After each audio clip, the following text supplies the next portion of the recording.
before I went to college, senior year, I got really into a drug that was making its way, especially through the South, through Florida, called GHB. And I'm sure, I don't know if you know what it is. It's a gamma hydroxybutyric acid. Your body naturally produces it. Sometimes there's some places where they regulate it as an anesthetic, but basically when you get it, somebody made it in a bathtub, and that's the good stuff, all right? And they sell it to you, and they get it in a water bottle. They also call it the date rape drug. No, I didn't do that. I gave it to myself all the time. And it does have an amazing effect on sex. On masturbating, let's be honest. On masturbating. I really had some crazy masturbation seminars as a senior, and then I passed out, and I'm like, who jerked me off? Oh yeah, it was me. Okay. So, anyways. Okay. Thanks. Ari Shaffir, everybody. Let him hear it. Ari Shaffir. All right. Let's go back to 1997. Holy shit. And fuck, that time flies. And I'm a freshman in college. And Thanksgiving, remember Thanksgiving, everybody? That's the first time that you go, usually back home. That's your first break in your freshman year. And it's a big deal because it's also like a mini class reunion, right? It's the first time you see everybody that you used to go to school with every day. You're back your first few months and everybody's recapping. And the big thing is the next day, the day after Thanksgiving, everybody gets together and parties their fucking balls off while acting like they're a new person, right? So I start off, I find one of the guys that didn't go to school, and he's like, I'm the new drug supplier. And I'm like, I remember you from math. And he asked me what I want, and I'm like, what do you got? And he goes, I have ecstasy. And I go, yeah. Everyone says, that's fun, let's try it. And I start taking it, and I forgot to mention. Okay, so I get the ecstasy into my system, and then I take it. I'd never taken it, so as soon as I take it, I go like, hey man, fucking, I don't feel anything. He's like, you just took it, man. Like, give it a minute, all right? All right.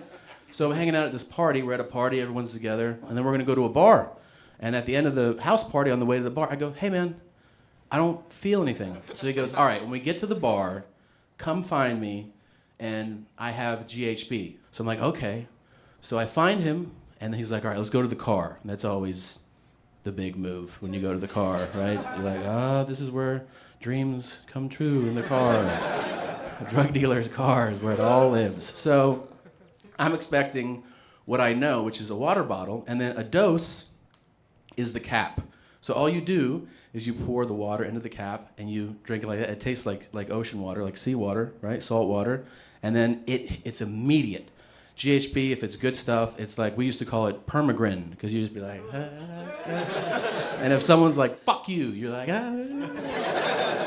So I'm like, all right, where is it? And he goes, it's right there. And he has a gallon jug, right? And I'm like, wow, that's not a water bottle? He's like, yeah, I haven't even put it into the water bottles yet. That's the full thing, and it's a full gallon. Now, if you think about a full gallon, you know that the cap is much different. It's flatter. You're not gonna sample, and it's also heavier.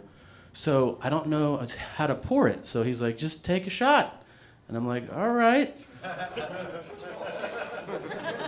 So I put it up, and then I go, in my mind, oh shit, I have like 9 shots in my mouth right now.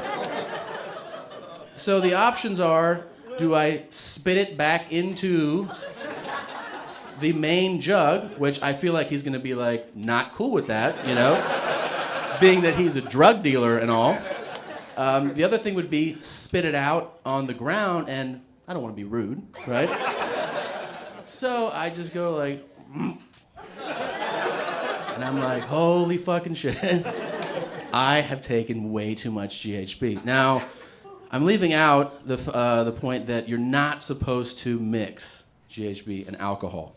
It is potentially fatal. You may have, known this if you didn't. It can be. At this point, I am on 13 or 14 drinks, right? Like, and it's liquor, like, vodka drinks, and I'm just pounding them. I get the 9 shots into me, and then I walk back into the bar, and I'm like, what's up, everybody? Like, I'm fucking... They're like, where does all this personality come from? This is natural, man. So, and then I sat down. I remember sitting down, and the girlfriend came, and she sat on my lap, and then lights out. Like, I just don't remember anything. Like, I went to sleep. All I remember is that I wake up, and I'm looking at lights on a ceiling, right? I'm just like, oh, shit. Is this heaven? And then I see a woman come into frame, right? Because I'm laying on my back. I can't talk. I can't move my arms. And this woman goes, hey, Tom, you are in the emergency room, and you overdosed on drugs, and now you're coming out of a coma. And I'm just like, oh. Like processing it. But the process literally was just eyes closed, like, oh, shit. And my only thought was like, I hope nobody knows. That's the only thing I'm thinking. I hope nobody knows. And then I open my eyes again, and my parents come into frame. And I'm like, everybody knows. And they look so just like, we thought you were a good kid. What the fuck? So I'd never been in trouble. They won't let your arm out because I pull out the tubes. I have a tube for breathing. I have another tube that's pumping liquid charcoal into my stomach because that makes the chemicals and the drugs like come together, and then you also can't digest it, so you vomit, which is what they want you to do. So as I'm like, I'm also like, I'm throwing up, right?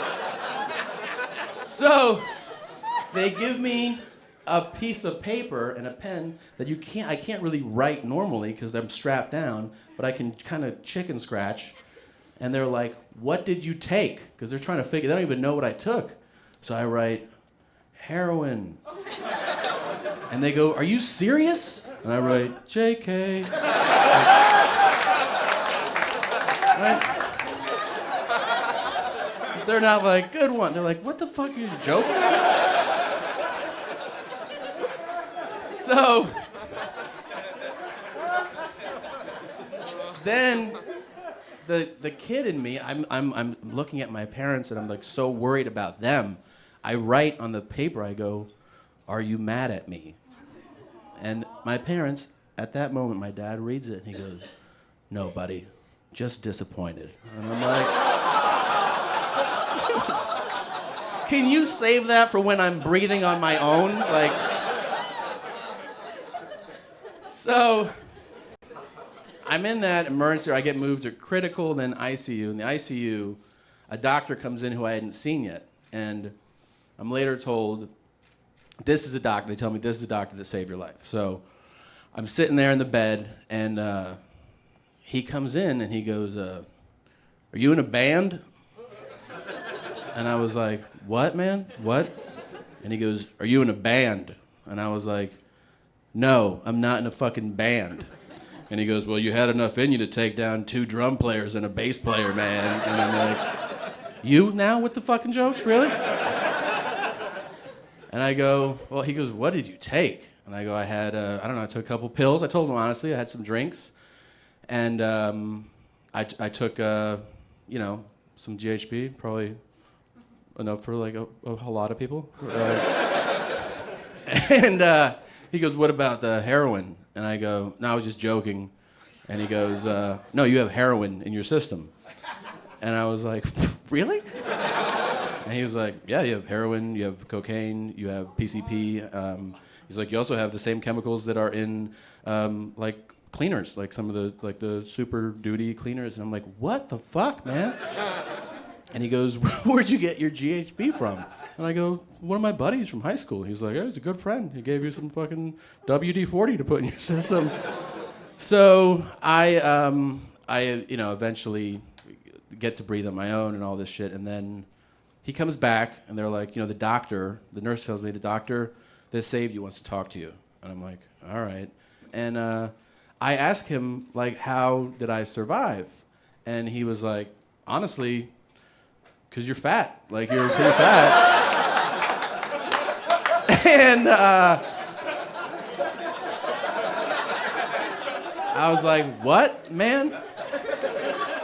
And he goes, I mean, a smaller person would definitely, like a 120-pound person would die halfway through this. This is just one of the only times where it's good to be fat, right now. And that's why I still haven't lost the weight, you guys.